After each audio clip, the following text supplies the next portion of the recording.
Mi nombre es Esteban Castillo. Tengo 72 años y el martes pasado mi propia hija me llevó al banco con el pretexto de ayudarme a organizar mis papeles.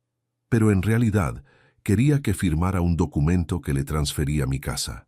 Lo que ella no sabía es que yo había escrito una nota secreta en mi bolsillo que el gerente encontró por casualidad.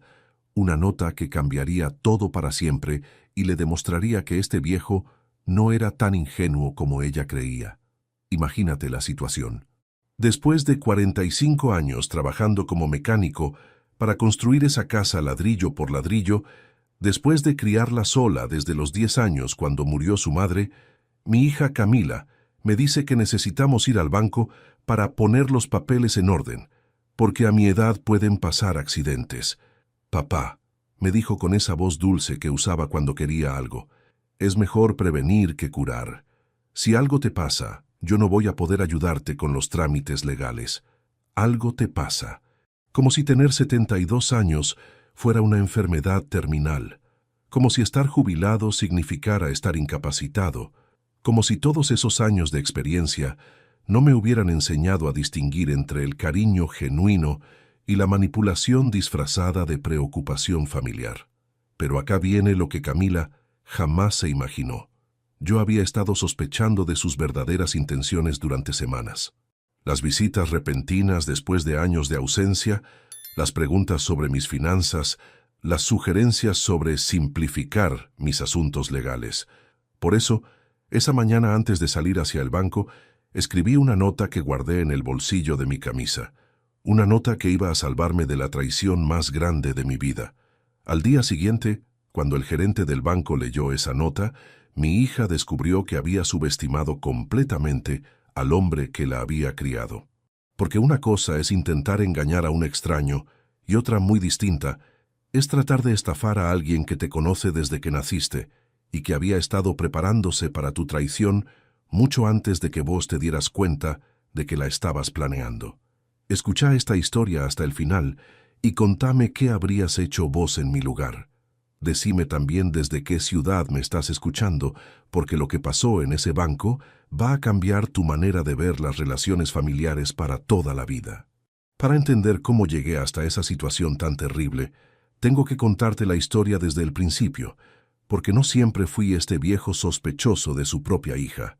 Hace 40 años, cuando conocí a Isabel en el taller donde yo trabajaba, era un mecánico joven con las manos siempre manchadas de grasa y grandes sueños de tener mi propio negocio algún día. Isabel había llevado su auto viejo para que le arreglara el motor. Era maestra de escuela primaria y tenía esa paciencia infinita que solo tienen las personas que dedican su vida a enseñar.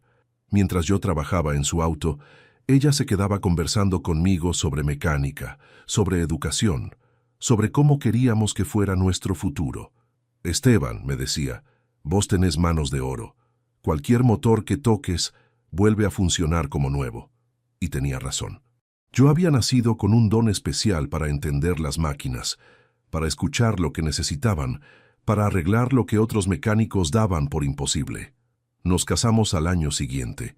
Una ceremonia sencilla en la iglesia del barrio, con una fiesta en el patio de la casa de mis padres. No teníamos mucho dinero, pero teníamos algo más valioso. Teníamos la certeza de que juntos podíamos construir algo importante. Cuando nació Camila, yo ya había abierto mi propio taller. Era pequeño, apenas un galpón con 2 elevadores y herramientas usadas que había comprado de a poco, pero era mío.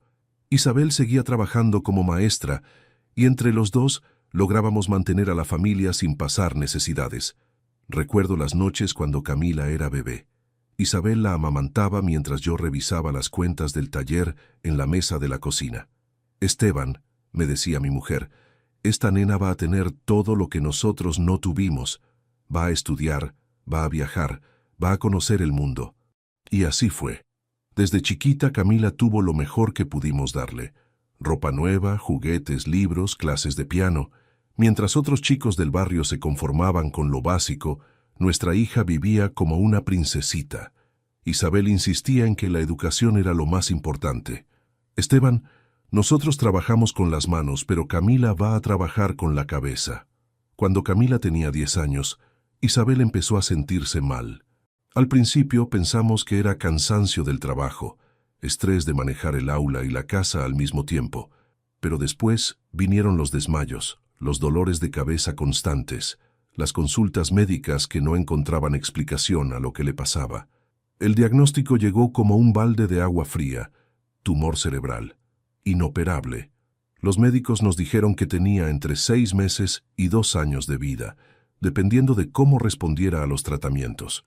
Los siguientes 18 meses fueron una montaña rusa de esperanzas y desilusiones.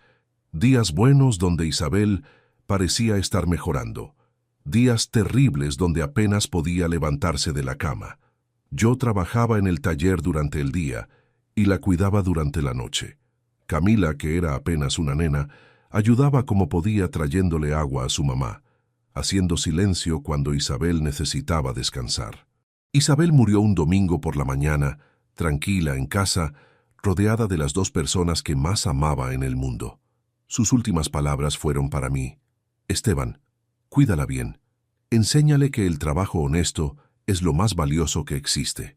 Después del funeral, me quedé solo con una nena de 11 años que lloraba todas las noches pidiendo por su mamá. Esos primeros meses fueron los más duros de mi vida. Trabajar todo el día en el taller, volver a casa para ayudar a Camila con las tareas, cocinarle, lavarle la ropa, escuchar sus miedos, sus dudas, sus tristezas. Algunas noches, cuando Camila se dormía, yo me sentaba en el patio y lloraba en silencio, preguntándome si iba a poder ser padre y madre al mismo tiempo. Pero cada mañana, cuando veía a mi hija desayunar antes de ir al colegio, encontraba fuerzas para seguir adelante. Durante esos años difíciles, el taller se convirtió en mi refugio y mi fortaleza. Los clientes empezaron a recomendarme porque yo arreglaba autos que otros mecánicos no podían reparar. Mi especialidad eran los motores viejos, los casos perdidos, las máquinas que parecían estar muertas pero que yo lograba resucitar. De a poco, el negocio fue creciendo. Contraté 2 empleados, después 4, después 6. Compré equipamiento nuevo, amplié el galpón, instalé un sistema de diagnóstico computarizado que era lo más moderno de la época. Pero nunca me olvidé de las palabras de Isabel. Lo más importante era que Camila estudiara. Cuando Camila empezó la secundaria, ya tenía muy claro que no quería saber nada con la mecánica. Papá, me decía, yo quiero estudiar algo que me permita trabajar en oficinas, con aire acondicionado, sin ensuciarme las manos. Y yo la entendía perfectamente. Isabel y yo habíamos trabajado tanto justamente para que ella tuviera mejores opciones que nosotros. Durante la adolescencia, Camila empezó a avergonzarse un poco de mi trabajo. Cuando sus amigas preguntaban a qué se dedicaba su papá, ella respondía con evasivas. Mi papá tiene un negocio, decía, sin especificar que era un taller mecánico. Le molestaba que yo llegara a las reuniones del colegio con las uñas manchadas de grasa, que mi auto oliera a aceite, que mi ropa tuviera ese aroma característico de los talleres. Papá, me dijo un día cuando tenía 16 años, ¿no podrías vestirte mejor cuando vengas al colegio? Todas mis amigas tienen padres que usan traje y corbata. Camila, le respondí, yo trabajo con las manos. No puedo llegar al taller en traje y corbata. Pero papá, ¿podrías cambiar de ropa antes de venir al colegio? ¿Te avergonzás de lo que hago? Se quedó callada un momento. No me avergüenzo, papá, pero me gustaría que tuvieras un trabajo más elegante, como si arreglar motores fuera algo de lo que avergonzarse, como si el trabajo honesto que me había permitido mantenerla durante años fuera algo inferior. Cuando llegó el momento de elegir carrera universitaria, Camila decidió estudiar administración de empresas. Papá, quiero trabajar en empresas grandes, manejar presupuestos importantes, viajar por trabajo. Le pagué la universidad privada más cara de la ciudad sin chistar.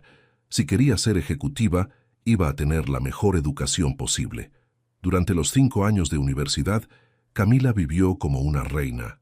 Libros, ropa, auto propio, dinero para salidas, viajes de estudio, todo pagado con el dinero que yo ganaba arreglando motores desde las 6 de la mañana hasta las 8 de la noche. Pero de a poco noté que Camila empezó a distanciarse de mí. Ya no me contaba sobre sus estudios, no me presentaba a sus amigos de la universidad, no quería que fuera a buscarla a la facultad. Cuando le preguntaba por qué, me decía que era normal que los jóvenes quisieran independencia. En el último año de la carrera, Camila conoció a Rodrigo, un compañero de clase que venía de una familia acomodada. El padre de Rodrigo tenía una empresa de importación y exportación, manejaba autos importados, vivía en un barrio exclusivo. Cuando Camila me lo presentó, supe inmediatamente que yo no le caía bien a ese muchacho. «Así que usted es mecánico», me dijo Rodrigo la primera vez que vino a cenar a casa. Lo dijo con una sonrisa educada, pero había algo despectivo en su tono, como si ser mecánico fuera una profesión menor. Durante la cena, Rodrigo habló todo el tiempo sobre los negocios de su familia, sobre los países que había visitado, sobre sus planes de trabajar en comercio internacional.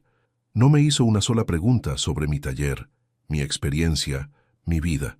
Para él, yo era simplemente el padre de su novia, una figura irrelevante en su mundo de ambiciones empresariales. Después de esa cena, le pregunté a Camila qué pensaba de Rodrigo. «Es fantástico, papá. Es culto, ambicioso, tiene muchas oportunidades por delante.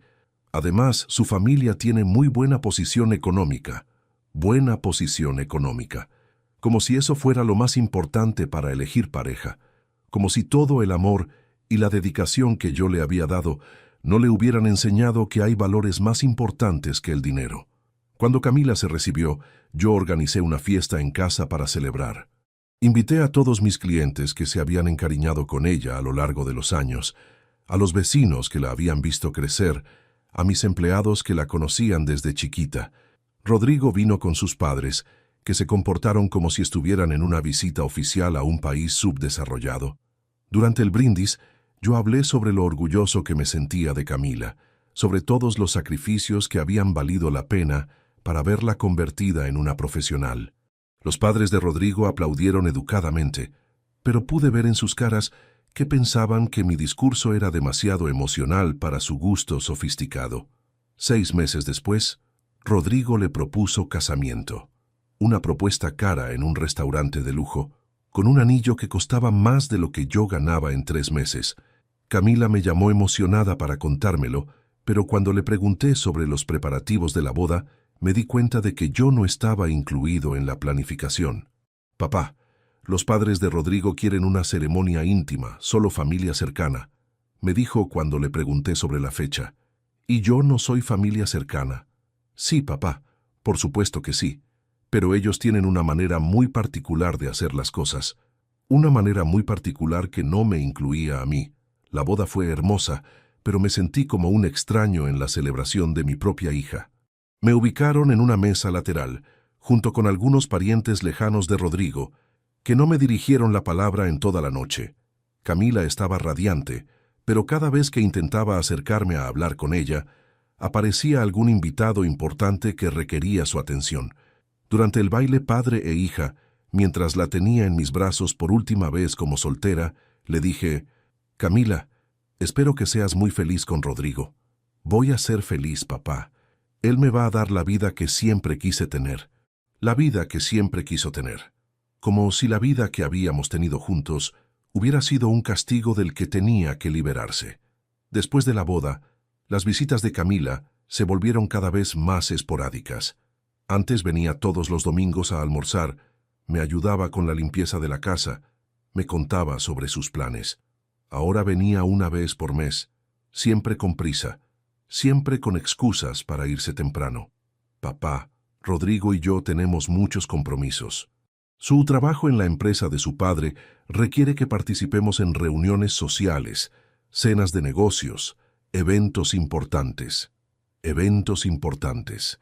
Más importantes que pasar tiempo con el padre que la había criado sola durante 10 años. Durante los primeros años de matrimonio, Camila y Rodrigo vivieron en un departamento en el centro, cerca del trabajo de él. Yo esperaba que tuvieran hijos pronto, que me convirtiera en abuelo, que tuviera una nueva razón para que me visitaran más seguido. Pero pasaban los años y no llegaban noticias de nietos. Cuando le preguntaba sobre el tema, Camila me respondía que estaban enfocados en sus carreras, que querían establecerse económicamente antes de formar una familia. «Papá, tener hijos es una responsabilidad muy grande. Nosotros queremos estar seguros de que podemos darles lo mejor, como si yo no hubiera podido darle lo mejor a ella trabajando como mecánico. A los 5 años de casada, Camila consiguió un trabajo en una empresa multinacional, un puesto ejecutivo bien pago que la obligaba a viajar constantemente. Las visitas se espaciaron aún más. De una vez por mes, pasó a una vez cada 2 meses. Después, cada 3 meses. Cuando cumplí 65 años y decidí jubilarme, vendí el taller a mis empleados más antiguos. Habían trabajado conmigo durante 15 años y conocían el negocio mejor que nadie. Con el dinero de la venta más mis ahorros de toda una vida, podía vivir cómodamente sin trabajar. Le conté a Camila sobre mi jubilación cuando vino a visitarme después de 4 meses de ausencia. «Papá, me parece perfecto que te retires. Ya trabajaste suficiente. ¿Y qué vas a hacer con tanto tiempo libre?», me preguntó Rodrigo, que había venido con ella. «No sé. Tal vez viajar un poco, visitar lugares que nunca conocí». «¿Viajar? ¿Con qué dinero?», me preguntó Camila con una sonrisa condescendiente. «Con mis ahorros, hija. Trabajé 45 años, algo guardé». «Papá, no te hagas ilusiones. Los ahorros de un mecánico no dan para grandes viajes». Los ahorros de un mecánico. Como si durante 45 años no hubiera aprendido a administrar dinero, como si ser mecánico fuera sinónimo de ser pobre. Lo que Camila no sabía es que yo había sido muy cuidadoso con mis finanzas durante todos esos años. Cada peso extra que ganaba lo invertía en propiedades, en acciones, en depósitos a plazo fijo. No era millonario, pero tenía suficiente dinero guardado para vivir sin trabajar hasta que me muriera. También tenía la casa donde vivíamos, que con los años se había revalorizado considerablemente. El barrio había crecido, se había puesto de moda. Las propiedades valían 3 veces más que cuando yo la había comprado. Pero nunca le conté a Camila sobre mis inversiones. Quería que me visitara por amor, no por interés. Quería que me viera como su padre, no como su futura herencia. Los años siguientes fueron cada vez más solitarios. Camila venía de visita cada vez menos. Las llamadas telefónicas se espaciaban, los cumpleaños y fiestas los pasaba solo o con los pocos amigos que me quedaban del barrio. Cuando cumplí 70 años, esperé todo el día que apareciera para saludarme. Había preparado una comida especial, había comprado una torta, había limpiado la casa. A las 9 de la noche, Camila me llamó por teléfono. «Papá, feliz cumpleaños. Perdón que no pude ir, pero Rodrigo tenía una cena importante con clientes de Brasil». Una cena importante. Más importante que el cumpleaños de 70 años de su padre. Pero lo que realmente me abrió los ojos sobre las verdaderas intenciones de mi hija pasó hace 3 meses, cuando apareció en casa después de 6 meses sin visitarme. «Papá», me dijo con esa sonrisa falsa que había aprendido en sus trabajos ejecutivos, «vine a verte porque estoy preocupada por vos». «¿Preocupada por qué?» «Por tu situación, papá. Ya tenés 72 años. Vivís solo en esta casa tan grande. No tenés muchas actividades. No es bueno para alguien de tu edad». «Alguien de tu edad». Como si tener 72 años me convirtiera automáticamente en un inválido. «Camila, yo estoy perfectamente bien. Puedo cuidarme solo sin problemas». «Papá, sé que pensás que podés, pero la realidad es otra. A tu edad pueden pasar accidentes, problemas de salud, emergencias. ¿Qué vas a hacer si te pasa algo y no hay nadie para ayudarte?» «Camila, si me pasa algo te llamo por teléfono. ¿Y si no podés llamar? ¿Y si perdés el conocimiento? ¿Y si tenés un infarto?» Todas preguntas diseñadas para asustarme, para hacerme sentir vulnerable, para convencerme de que necesitaba ayuda. «Además, papá», siguió diciendo, «esta casa es demasiado grande para una persona sola. Los gastos de mantenimiento deben ser enormes. La electricidad, el gas, los impuestos, las reparaciones, los gastos». Ahí empezó a mostrar su verdadero interés. «Camila, yo puedo pagar todos los gastos de mi casa sin problemas». «¿Con qué dinero, papá?» «Tu jubilación no debe ser muy alta. Tengo algunos ahorros». «Papá, no seas ingenuo. Los ahorros se terminan». «Y cuando se terminen, ¿qué vas a hacer?» «Camila, ¿por qué estás tan preocupada por mi dinero?» «No estoy preocupada por tu dinero, papá. estoy preocupada por vos. Pero su preocupación tenía un objetivo muy específico. Papá, Rodrigo y yo estuvimos hablando y pensamos que sería bueno que vinieras a vivir con nosotros. Al principio me emocioné. Pensé que mi hija finalmente había recordado lo importante que yo era para ella. ¿En serio, Camila? ¿Rodrigo está de acuerdo? Por supuesto, papá. Tenemos una casa grande, con un cuarto de huéspedes perfecto para vos. Vas a estar cómodo y nosotros vamos a poder cuidarte. ¿Y qué haríamos con esta casa? Bueno, papá, esa es una decisión que tenés que tomar vos.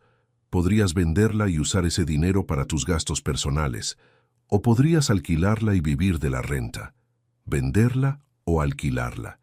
Opciones que me quitarían el control sobre mi propiedad más valiosa. ¿Y si no quiero vender ni alquilar? Bueno, papá, también podrías transferírmela a mí. Así yo me encargo de todo y vos no tenés que preocuparte por nada. Transferírsela a ella. Ahí estaba el verdadero plan. No me querían cuidar por amor, me querían para quedarse con mi casa. Camila, ¿por qué querrías que te transfiera la casa? Por practicidad, papá. Si la casa está a mi nombre, yo puedo manejar todos los trámites, pagar los impuestos, contratar las reparaciones. Vos no tenés que molestarte con esas cosas. No tengo que molestarme porque no tendría ningún control sobre mi propiedad. Déjame pensarlo, hija. Por supuesto, papá. Pero no te demores mucho. Estas cosas es mejor resolverlas cuanto antes. Esa noche no pude dormir. ¿En qué momento mi hija había empezado a verme como un obstáculo entre ella y mi propiedad? ¿Cuándo había dejado de importarle mi bienestar y había empezado a importarle mi herencia? Durante las siguientes semanas, Camila empezó a visitarme más seguido, pero sus visitas tenían un patrón muy claro.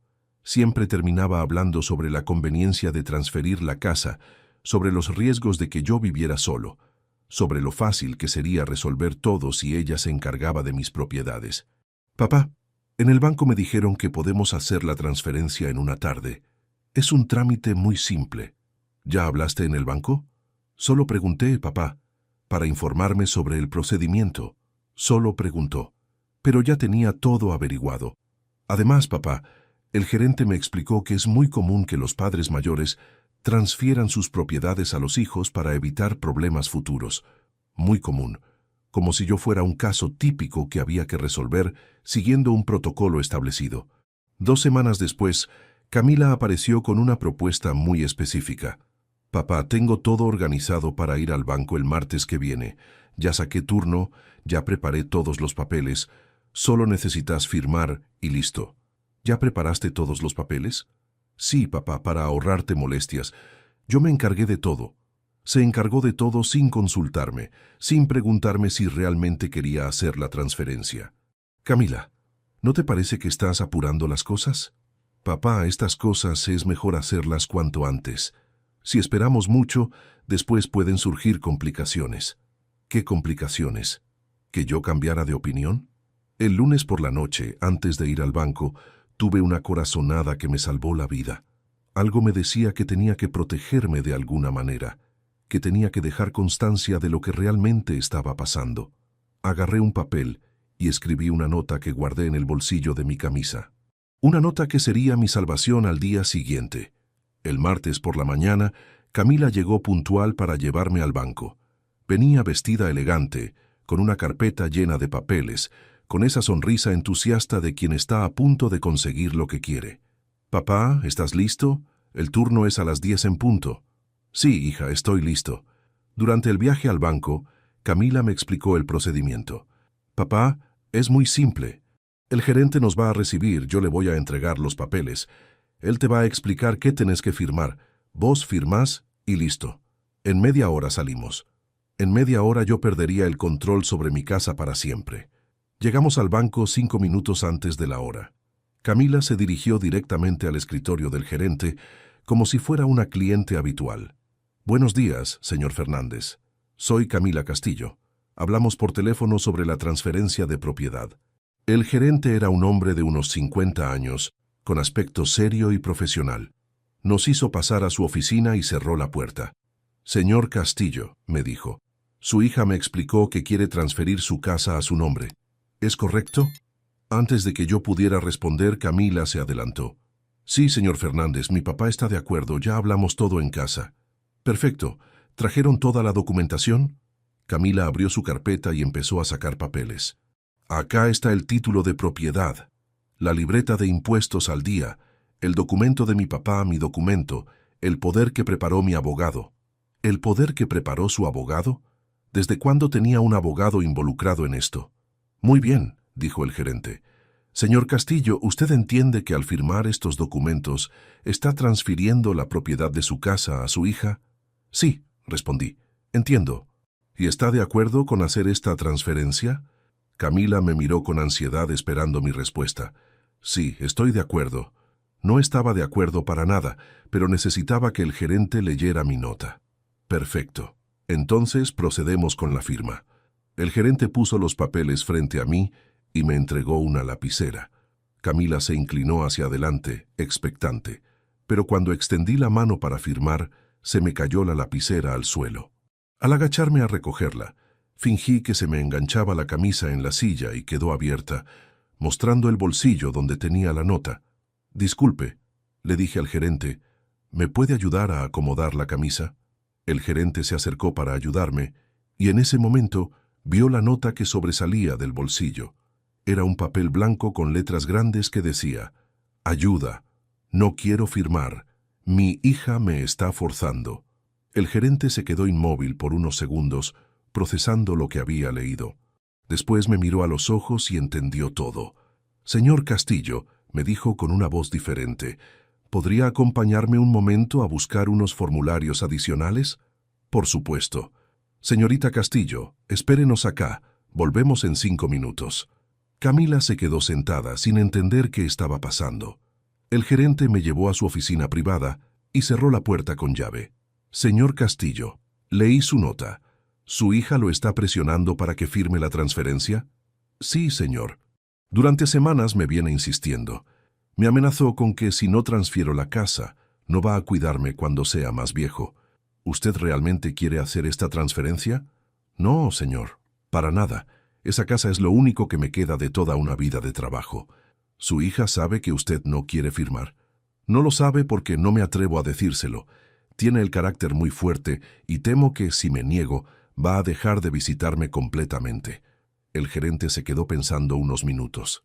Señor Castillo, lo que está pasando acá se llama coerción familiar. Su hija no puede obligarlo a transferir su propiedad. Usted tiene derechos y yo tengo la obligación de protegerlos. ¿Qué puedo hacer? Primero, vamos a suspender esta transferencia inmediatamente. Segundo, voy a hacer un acta de todo lo que pasó. Tercero, le voy a recomendar que hable con un abogado especializado en derecho de familia. ¿Y mi hija? Su hija va a tener que aceptar que usted es dueño de sus decisiones y que nadie puede presionarlo para que firme algo que no quiere firmar. Volvimos a la oficina donde Camila nos esperaba impaciente. ¿Qué pasó?, preguntó Camila. ¿Trajeron los formularios? Señorita Castillo, le dijo el gerente con voz muy seria, tenemos que hablar. ¿Hablar de qué? ¿No podemos proceder con la transferencia? No, señorita, no podemos proceder. Camila se puso pálida. ¿Por qué no? Porque su padre me comunicó que no desea realizar esta transferencia. ¿Qué? Camila me miró con una mezcla de sorpresa y enojo. Papá, ¿qué le dijiste? Le dije la verdad, Camila, que no quiero transferir mi casa. Pero papá, habíamos hablado todo, vos estabas de acuerdo. No, hija, yo nunca estuve de acuerdo. Vos me presionaste durante semanas hasta que me rendí. El gerente intervino. Señorita Castillo, su padre tiene todo el derecho de cambiar de opinión. Nadie puede obligarlo a firmar un documento si no quiere hacerlo. Pero señor, dijo Camila con voz desesperada, mi papá está confundido. A su edad, a veces no entiende bien las cosas. Señorita, su padre está perfectamente lúcido. De hecho, tuvo la inteligencia de encontrar una manera de comunicarme su situación sin que usted se diera cuenta. ¿Qué manera? El gerente me miró pidiendo permiso para mostrar la nota. Yo asentí. «Su padre escribió esto», dijo el gerente mostrándole la nota que decía, «Ayuda, no quiero firmar, mi hija me está forzando». Camila leyó la nota 1, 2, 3 veces antes de entender completamente lo que significaba.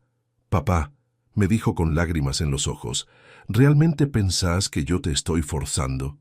Camila, durante semanas me dijiste que si no transfería la casa, no ibas a poder cuidarme. Me amenazaste con que iba a quedar solo y abandonado. ¿Eso no es forzarme? Pero papá, yo solo quería ayudarte. ¿Ayudarme? ¿O ayudarte a vos misma? El gerente volvió a intervenir. Señorita Castillo, lo que usted hizo se llama coerción familiar. Es una forma de violencia hacia los adultos mayores. ¿Violencia? Yo nunca le pegué a mi papá. La violencia no es solo física, señorita. También existe la violencia psicológica, la manipulación emocional, la presión indebida. Camila se quedó callada, procesando lo que estaba escuchando. Señor Castillo, me dijo el gerente, ¿qué quiere hacer ahora? Quiero irme a mi casa y olvidarme de todo este asunto. Por supuesto, pero antes, ¿me permite darle un consejo? Dígame, consulte con un abogado especializado en derecho de familia. Lo que pasó hoy debería quedar documentado por si vuelve a repetirse. ¿Usted cree que mi hija puede volver a intentar esto? No lo sé, señor, pero es mejor estar preparado. Durante el viaje de vuelta a casa, Camila y yo no intercambiamos ni una palabra. Ella manejaba con la cara roja de vergüenza. Yo miraba por la ventana pensando en cómo había llegado nuestra relación a este punto. Cuando llegamos a casa, Camila finalmente rompió el silencio. «Papá, tenemos que hablar». «Sí, Camila, tenemos que hablar». Nos sentamos en el living, el mismo lugar donde tantas veces habíamos conversado cuando ella era chica. «Papá, yo realmente creía que estaba haciendo lo mejor para vos. Camila, ¿desde cuándo pensás que sabes mejor que yo lo que me conviene? Desde que te veo vivir solo, sin hacer nada, sin proyectos. ¿Y quién te dijo que yo no tengo proyectos? Bueno, papá, a tu edad... Camila, para un momento. ¿A mi edad qué? ¿No puedo tomar decisiones? ¿No puedo elegir cómo vivir? No es eso, papá. Pero tenés que ser realista. ¿Realista sobre qué? Sobre tu situación económica, sobre tus limitaciones físicas, sobre lo que puede pasar si vivís solo. Ahí estaba otra vez, la obsesión con mi situación económica. Camila, ¿vos sabés cuál es mi situación económica real? Bueno, papá, supongo que tenés la jubilación y algunos ahorros. ¿Algunos ahorros? Sí, los ahorros de toda una vida trabajando como mecánico. Los ahorros de un mecánico. Otra vez esa frase despectiva. Camila, vení conmigo. La llevé a mi cuarto y abrí el armario donde guardaba mis documentos importantes. «Mira esto», le dije mostrándole los estados de cuenta de mis inversiones. Camila leyó los números y se quedó muda. «Papá, ¿esto es real?» «Es completamente real, hija. Pero, ¿de dónde salió toda esta plata?» «De los ahorros de un mecánico que vos creías que eran insignificantes». Le mostré mis inversiones en propiedades, mis depósitos a plazo fijo, mis acciones en empresas que habían crecido durante los últimos 20 años. «Papá, yo no sabía, no tenía idea de que tenías tanto dinero. Por supuesto que no sabías. Durante años creíste que era un viejo pobre al que había que rescatar de su propia incapacidad. Papá, eso no es verdad». «¿No? Entonces, ¿por qué querías que transfiera mi casa? ¿Por qué me decías que no podía mantenerla? ¿Por qué insistías en que necesitaba ayuda?» Camila se quedó callada porque sabía que tenía razón. «Camila, durante todos estos años vos me visitabas cada vez menos, me llamabas cada vez menos, me incluías cada vez menos en tu vida. Pero de repente, cuando decidiste que era hora de que yo te diera mi casa, apareciste llena de preocupación por mi bienestar. Papá, yo siempre me preocupé por vos. Te preocupabas. ¿Cuándo fue la última vez que me llamaste solo para saber cómo estaba, sin pedirme nada?» Camila trató de recordar, pero no pudo. ¿Cuándo fue la última vez que viniste a visitarme sin una agenda oculta, sin algo que querías conseguir? Otra vez silencio. ¿Cuándo fue la última vez que me invitaste a tu casa, que me incluiste en tus planes, que me trataste como a tu padre y no como a un problema que había que resolver? Las lágrimas empezaron a correr por la cara de Camila. «Papá, tenés razón. Me comporté mal. Camila, no se trata de que te comportaste mal. Se trata de que me trataste como si fuera un estorbo durante años y después, cuando necesitaste mi casa, de repente me redescubriste. Papá, ¿me podés perdonar? Perdonarte es fácil, Camila. Sos mi hija y te amo. Pero confiar en vos otra vez va a ser muy difícil. ¿Por qué? Porque hoy me demostraste que sos capaz de mentirme, de manipularme, de presionarme para conseguir lo que querés. Camila lloró durante mucho tiempo. Yo me quedé sentado al lado de ella sin consolarla, porque necesitaba que sintiera el peso de lo que había hecho. «Papá», me dijo finalmente, «¿qué puedo hacer para que vuelvas a confiar en mí?» «No sé, Camila. Todavía no lo sé. ¿Pero hay alguna posibilidad?» «Tal vez, pero va a depender de vos. ¿Qué tengo que hacer? Tenés que demostrarme que realmente cambiaste, que me amás por ser tu padre, no por lo que puedo darte. ¿Cómo puedo demostrártelo? Eso lo vas a tener que descubrir vos sola, Camila. Nadie puede enseñarte cómo amar a tu padre». Después de esa conversación, Camila se fue y yo me quedé solo en casa, sintiendo una mezcla extraña de alivio y tristeza. Alivio porque había evitado que me robaran mi casa.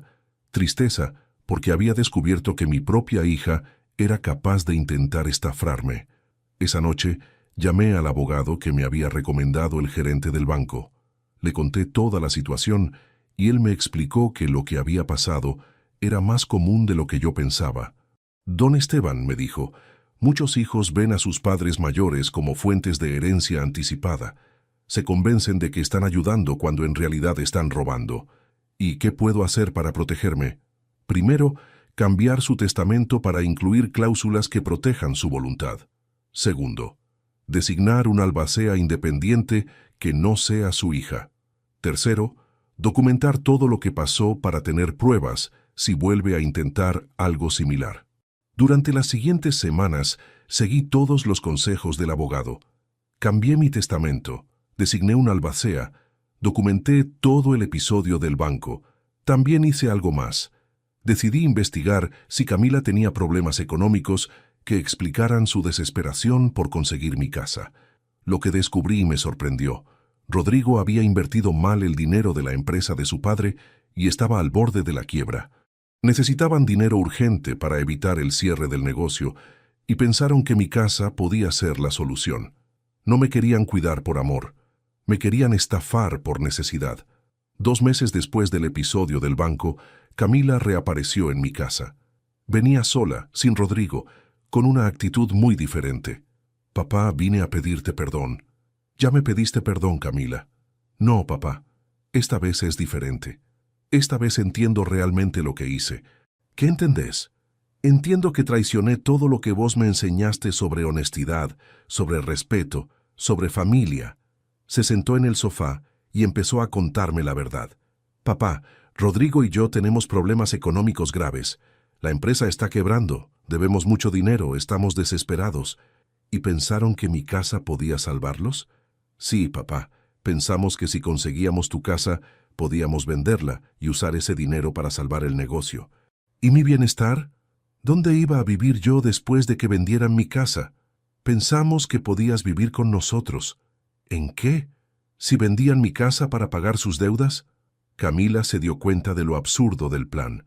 «Papá, fue una idea desesperada. No pensamos bien las consecuencias». «Camila, no fue una idea desesperada. Fue un plan de estafa.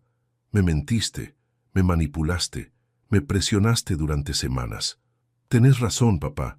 No tengo excusas». «¿Y ahora qué vas a hacer?» «Rodrigo y yo nos estamos divorciando». Me sorprendió escuchar eso. ¿Por qué? Porque me di cuenta de que me casé con alguien que me convenció de estafar a mi propio padre, y porque entendí que elegí mal mis prioridades durante todos estos años. ¿Qué querés decir? Quiero decir que perseguí una vida de lujo que no me hacía feliz, y en el proceso perdí la relación con la persona más importante de mi vida. ¿Y ahora qué? Ahora quiero empezar de nuevo. Sin Rodrigo, sin pretensiones, sin avergonzarme de tener un padre mecánico. «Camila, ¿estás segura de que realmente cambiaste?» «Papá, durante estas semanas estuve pensando mucho en mi infancia, en cómo me cuidaste cuando murió mamá, en cómo trabajaste para pagarme los estudios, en cómo siempre pusiste mis necesidades antes que las tuyas». «Sí, así fue. Y me da vergüenza haber querido robarte lo único que te quedaba de toda una vida de trabajo». Por primera vez en mucho tiempo, sentí que mi hija estaba siendo completamente honesta conmigo. Camila, ¿qué vas a hacer con tus problemas económicos? Voy a buscar trabajo. Voy a vivir de manera más simple. Voy a aprender a valorar lo que realmente importa. ¿Y qué es lo que realmente importa? La familia, papá. La familia que casi pierdo por codiciosa. Durante los meses siguientes, Camila empezó a visitarme regularmente otra vez, pero esta vez era diferente. No venía con agendas ocultas, no mencionaba temas relacionados con dinero o propiedades, no trataba de convencerme de nada. Venía a ayudarme con las compras, a cocinar conmigo, a contarme sobre su nueva vida como mujer soltera que trabajaba en un empleo normal para pagar sus gastos. Papá, me dijo un domingo mientras almorzábamos juntos, quiero agradecerte algo. ¿Qué cosa? Que no me hayas echado de tu vida después de lo que te hice. Camila, vos sos mi hija. Podés equivocarte, podés lastimarme, pero siempre vas a ser mi hija. ¿Pero podés volver a confiar en mí? Estoy aprendiendo a confiar en vos otra vez, día a día. ¿Y el testamento? ¿Alguna vez vas a volver a incluirme? Camila, el testamento es lo de menos. Lo importante es que recuperemos la relación que teníamos antes. ¿Y si no la recuperamos? La vamos a recuperar, hija, pero va a ser diferente. Va a estar basada en el respeto mutuo, no en la dependencia económica. Hace un mes Camila me trajo una sorpresa. Había conseguido un trabajo en una organización que ayuda a adultos mayores víctimas de violencia familiar. Papá, quiero dedicar mi vida a ayudar a personas que pasaron por lo mismo que vos. ¿En serio? Sí, papá. Es mi manera de reparar el daño que hice. Camila, me parece perfecto. ¿Y sabes qué es lo mejor de este trabajo? ¿Qué? Que cuando les cuento a las víctimas sobre mi experiencia, sobre cómo casi estafé a mi propio padre, ellos entienden que no están solos. ¿Les contás nuestra historia? Les cuento cómo un padre inteligente se salvó de una hija codiciosa usando una nota en el bolsillo. Hace una semana fui al banco otra vez, esta vez para cambiar mi testamento y volver a incluir a Camila como heredera, pero con condiciones muy específicas. Señor Fernández, le dije al gerente, ¿se acuerda de mí? Por supuesto, don Esteban. ¿Cómo está? ¿Su hija volvió a molestarlo? No, señor. Mi hija cambió completamente. De hecho, vengo a modificar mi testamento para volver a incluirla. ¿Está seguro de esa decisión? Completamente seguro, pero con condiciones. Le expliqué las cláusulas que quería incluir. Camila solo podría heredar si continuaba trabajando en ayuda a adultos mayores, si me visitaba regularmente hasta el día de mi muerte y si nunca intentaba vender la casa donde crecimos juntos. Don Esteban, esas condiciones son muy sabias. Señor Fernández, quiero asegurarme de que Camila nunca se olvide de lo que aprendió. Anoche le di la sorpresa a Camila. Le mostré el Nuevo Testamento y le expliqué las condiciones. Papá, me dijo con lágrimas en los ojos, esto es más de lo que merezco. Es exactamente lo que mereces, Camila, pero solo si cumplís con las condiciones. Las voy a cumplir, papá. Te lo prometo. No me prometas nada, hija, solo demostrámelo día a día. Y vos que me escuchaste hasta acá, vos que me acompañaste en esta historia, quiero que sepas algo muy importante. Los hijos a veces se dejan llevar por la codicia. A veces se olvidan de que los padres también tenemos derechos. A veces nos ven como obstáculos entre ellos y su herencia. Pero si hay arrepentimiento sincero, si hay cambio real, si hay voluntad de reparar el daño, siempre se puede reconstruir una relación familiar. La confianza rota se puede reparar, pero lleva tiempo y requiere acciones, no solo palabras. La nota que escribí esa mañana me salvó de perder mi casa, pero más importante aún, me ayudó a salvar mi relación con mi hija. A veces hay que tocar fondo para poder empezar a subir. Si vos tenés padres mayores, recordá que ellos construyeron lo que tienen con esfuerzo y sacrificio. Su casa, sus ahorros, sus propiedades no son tu herencia anticipada. Son el fruto de una vida de trabajo que merecen disfrutar hasta el último día. Y si vos sos padre, enseñales a tus hijos que la familia se basa en amor, no en interés, que el respeto no se negocia por herencias, que pueden visitarte porque te aman, no porque esperan que les dejes algo cuando te mueras. Protege tus bienes, documenta todo, confía pero verifica. Y si alguien, aunque sea tu propio hijo, Trata de presionarte para que firmes algo que no querés firmar. Recordá mi historia. Escribí una nota. Pedí ayuda. No te dejes intimidar. Cuéntame si esta historia te hizo reflexionar sobre tus propias relaciones familiares. Decime desde qué ciudad me estás escuchando y si alguna vez viviste algo parecido.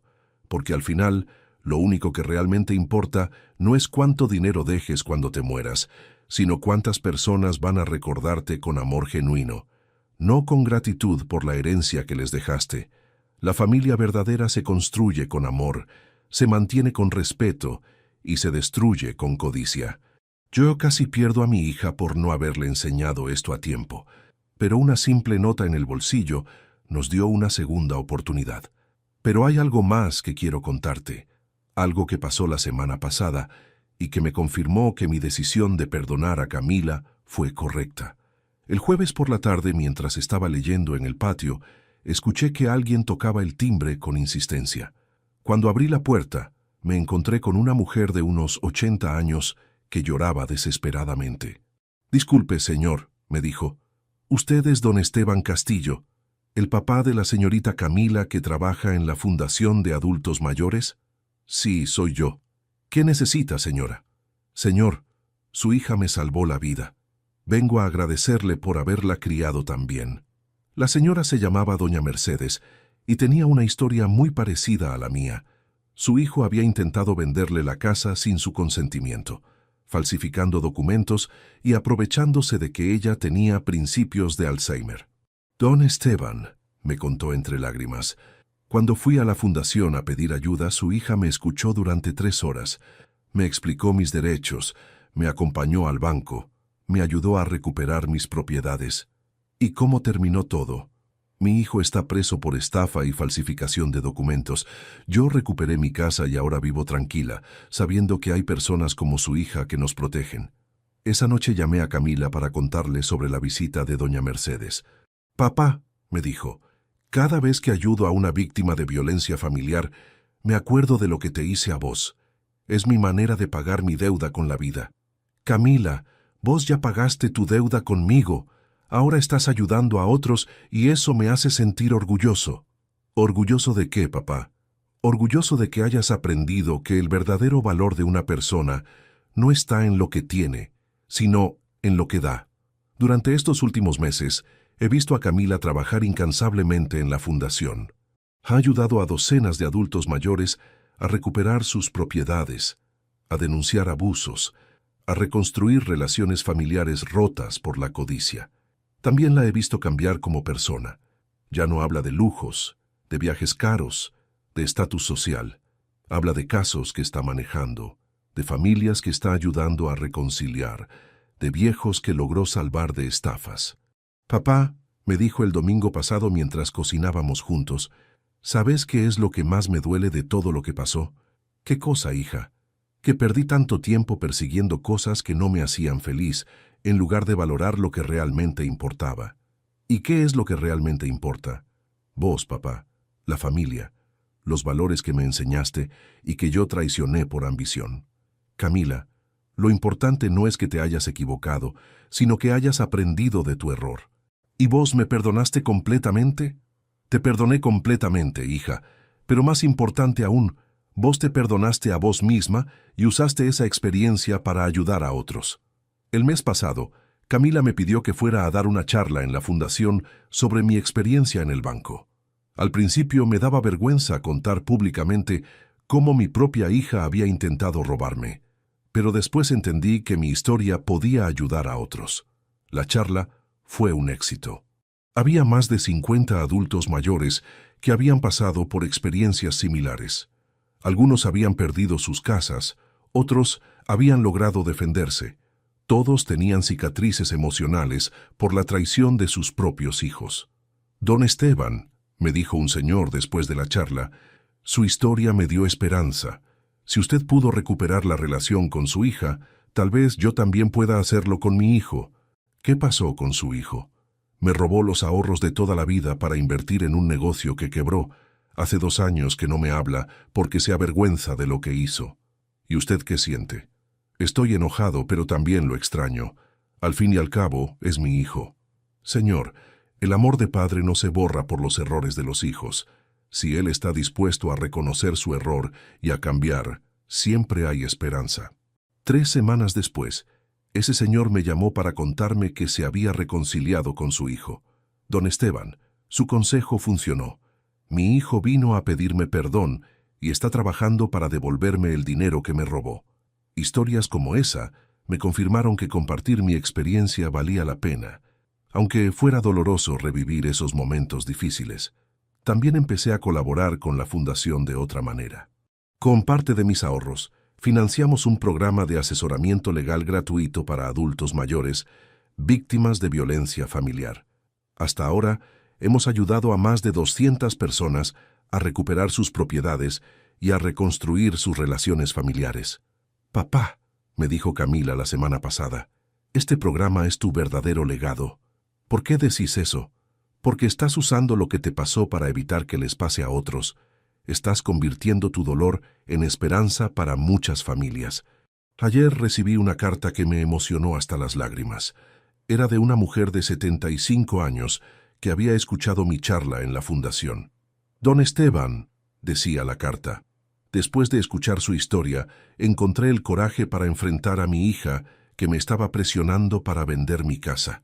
Seguí su consejo, escribí una nota antes de ir al banco, y cuando mi hija vio que yo estaba preparada para defenderme, desistió de su plan. Gracias por enseñarme que nunca es demasiado tarde para defenderse. Cartas como esa me hacen sentir que todo lo que pasé valió la pena. Mi experiencia dolorosa se convirtió en una herramienta para ayudar a otros que están pasando por lo mismo. Hoy, 2 años después del episodio del banco, puedo decir que mi relación con Camila es mejor de lo que había sido en décadas. No solo recuperamos la confianza perdida, sino que construimos algo nuevo. Una relación basada en el respeto mutuo y en valores compartidos. Camila ya no es la mujer ambiciosa que se avergonzaba de tener un padre mecánico. Ahora es una defensora de los derechos de los adultos mayores que está orgullosa de contar que su propio padre le enseñó el valor de la dignidad y el perdón. «Papá», me dijo anoche mientras cenábamos, «¿sabes cuál es la diferencia entre antes y ahora?» «¿Cuál?» «Antes te visitaba porque me sentía obligada. Ahora te visito porque no puedo imaginar mi vida sin vos». «¿Y qué cambió?» «Cambié yo, papá. Aprendí a valorar lo que realmente importa». Mañana es mi cumpleaños número 73. Camila organizó una fiesta en la fundación, no para mí, sino para todas las familias que se han reconciliado gracias al programa que financiamos. Van a estar presentes más de 50 familias que lograron superar crisis similares a la nuestra. «Papá», me dijo Camila, «quiero que veas cuántas familias se salvaron gracias a tu historia». No se salvaron gracias a mi historia, Camila. Se salvaron gracias al trabajo que vos hacés todos los días. Se salvaron gracias a los dos, papá. Vos me enseñaste que siempre hay una segunda oportunidad para hacer las cosas bien.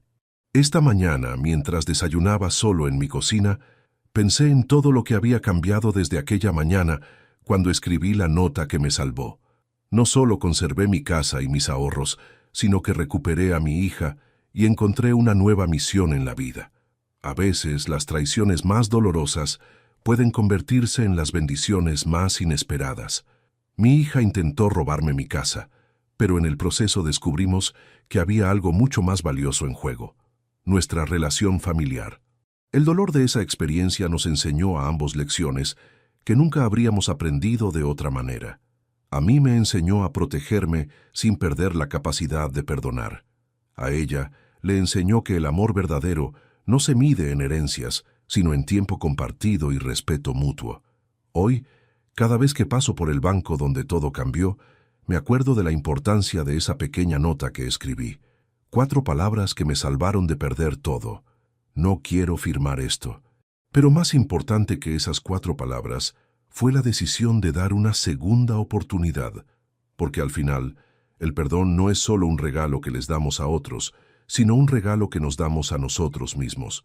Y vos que me escuchaste hasta acá, vos que me acompañaste en esta historia que cambió mi vida para siempre, quiero que sepas que siempre hay esperanza.